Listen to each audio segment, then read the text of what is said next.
Hello hello hello, कैसे हो आप सभी। एक बार फिर से हम लोग आज आ चुके हैं और आप सभी से मिलकर बहुत अच्छा लगता है बेटा।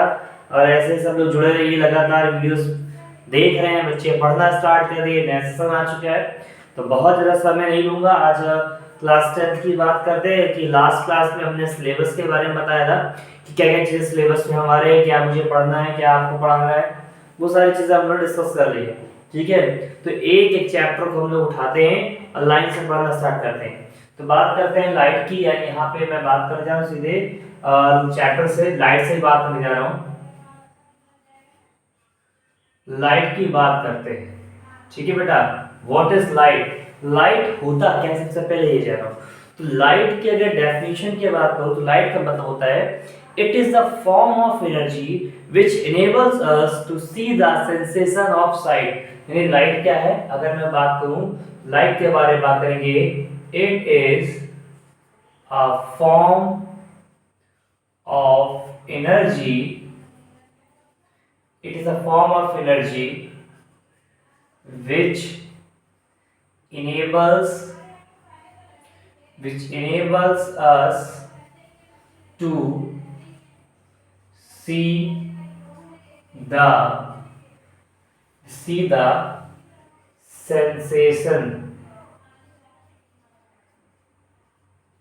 sensation of sight।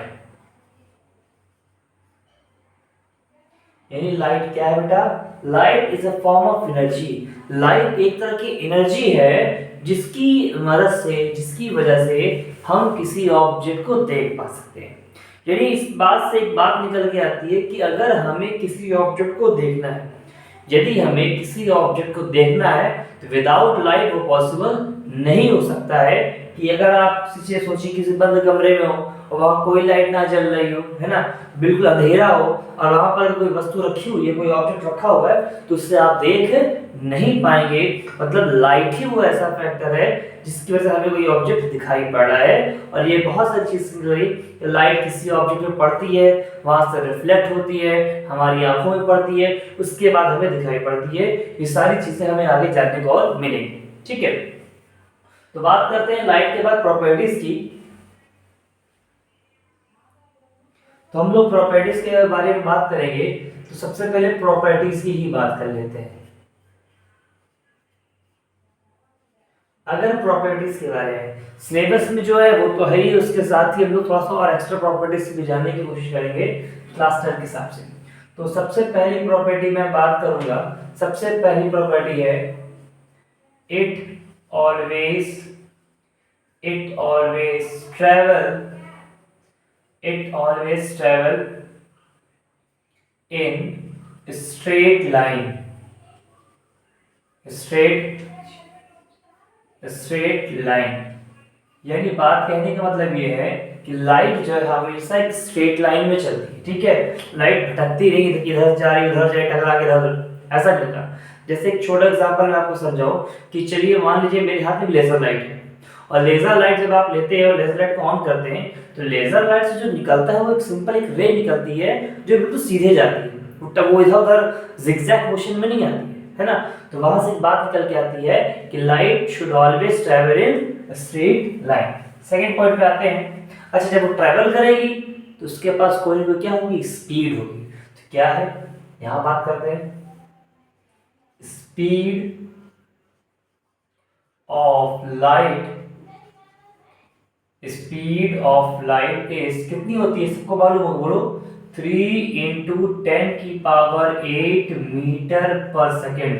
कितनी स्पीड होती है, 3 × 10⁸ मीटर पर सेकेंड। बहुत ज्यादा स्पीड है, बहुत बहुत बहुत ज्यादा है ना। तो ये लाइट स्पीड है। अब डिनोट किससे करते हैं, यानी यहां से बात करेंगे, यानी speed of light, speed of light is denoted, speed of light is denoted by c। हम लोग लाइट की स्पीड को c से डिनोट करते हैं। किससे करते हैं, अब भाई कहीं लिखा हो तो हम उसको पहचानेंगे कैसे, तो उसको पहचानने के लिए हमारे पास क्या है, c से हम रिप्रेजेंट कर लेते हैं। ठीक है बच्चे, आगे बढ़ते हैं। जब लाइट ट्रैवल करेगी ना तो एक मीडियम से दूसरी मीडियम में भी जाती है। जब मीडियम चेंज करेगी ना तो उसकी स्पीड भी चेंज होती है। यानी अगर यहाँ बात करें नेक्स्ट पॉइंट की, यहाँ लिख सकते हैं its speed changes, its speed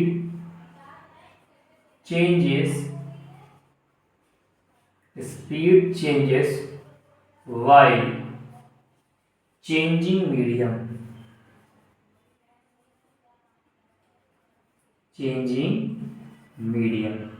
यानी लाइट की स्पीड लगातार चेंज होती है। कब? जब वो मीडियम बदलती है। अभी रेयर मीडियम में है, फिर डेंसर मीडियम में चली जा रही है, फिर रेयर में आ रही है, फिर डेंसर में आ रही है। यानी अगर लगातार लाइट अपना मीडियम चेंज कर रही है तो उसकी स्पीड भी लगातार क्या होती रहेगी? चेंज होती रहेगी। अब कहाँ पे कम हो रही है, कहाँ पे ज्यादा हो रही है, वो भी आगे देखने को मिलेगा, है ना? समझ में आ रही है? बहुत सुंदर। इतनी बातें हो गई। Next point, it has dual nature। बहुत गहरी बात है ये, डुअल नेचर। हर इंसान के अलग अलग रूप है, तो उन्हीं में से एक लाइट भी है। लाइट की बात करेंगे तो लाइट का भी डुअल नेचर होता है ना। कौन कौन से नेचर होते हैं मैं यहाँ बता दूं। एक होता है आपका वेव नेचर, एक आपका होता है वेव नेचर, दूसरा आपका होता है कौन सा, बोलो? Particle nature. एक आपका होता है वेव नेचर और एक आपका होता है कौन सा, पार्टिकल नेचर। अगला पॉइंट हम लोग लेने आ रहे हैं, अगला पॉइंट है इस बात के बाद ही है, it is an electromagnetic wave.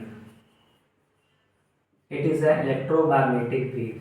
यानी बहुत डिटेल में जब हम लोग पढ़ते हैं तो वहां पे ये बात जानते हैं क्या, कि लाइट जो है वो एक इलेक्ट्रोमैग्नेटिक वेव भी होती है। बात समझ में? लाइट क्या है? लाइट एक इलेक्ट्रोमैग्नेटिक वेव होती है। अब क्या वेव होती है, तो और आगे डिटेल पढ़ेंगे तो बताऊंगा वहां पे कि इलेक्ट्रोमैग्नेटिक वेव क्या होती है। एक ऐसी वेव जो एक ही समय पर electric field as well as magnetic field create कर लेती है, उसे हम लोग कहते हैं इलेक्ट्रोमैग्नेटिक वेव। डुअल नेचर बहुत डिटेल में हम लोग और डिटेल में पढ़ने वाले हैं, तो ये सारे पॉइंट्स निकल के आ रहे हैं प्रॉपर्टीज में, ठीक है। और प्रॉपर्टीज में बहुत सारी चीजें निकल के आ रही हैं, लोग पढ़ने वाले करके। यहाँ से सबको बात समझ में आ रही है? क्या क्या पॉइंट लिखे हैं? It always travel in straight line, speed of light आपको दे रखा है, speed of light is denoted by c है, its speed changes while changing medium हो गया, इट हैज डुअल नेचर। कौन कौन सा होता है? वेव नेचर और पार्टिकल नेचर होता है। It is an electromagnetic wave. Light एक इलेक्ट्रोमैग्नेटिक वेव है। और क्लास 10th के हिसाब से हमारे पास एक पॉइंट और आता है जिसे कहते हैं इट फॉलोज क्या फॉलो करता है? It follows the law of reflection. Law of reflection दो या the law of reflection as well as refraction,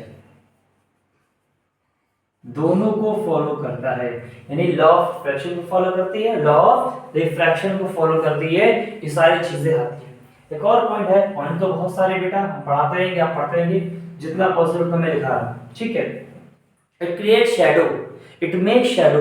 होता है क्या है कि लाइट अगर है, सनलाइट हो रही हो चाहे ट्यूबलाइट जो भी पड़ रही है, रिफ्लेक्शन पड़ रहा है, तो अगर कहीं से लाइट आ रही है ना, और कोई ऑब्जेक्ट रखा हुआ है, तो उस ऑब्जेक्ट पे जब लाइट पड़ेगी ना, उसके पीछे वो शैडो बनता है, परछाई बनती है। तो परछाई ऐसे नहीं बन जाती, परछाई बनने के लिए भी हमें लाइट चाहिए। यहाँ लिख सकते हैं it makes shadow, it makes क्या? शैडो। लाइट जो है वो शैडो बनाती है। व्हाइल स्ट्राइकिंग ऑन ऑब्जेक्ट लिख सकते हैं, व्हाइल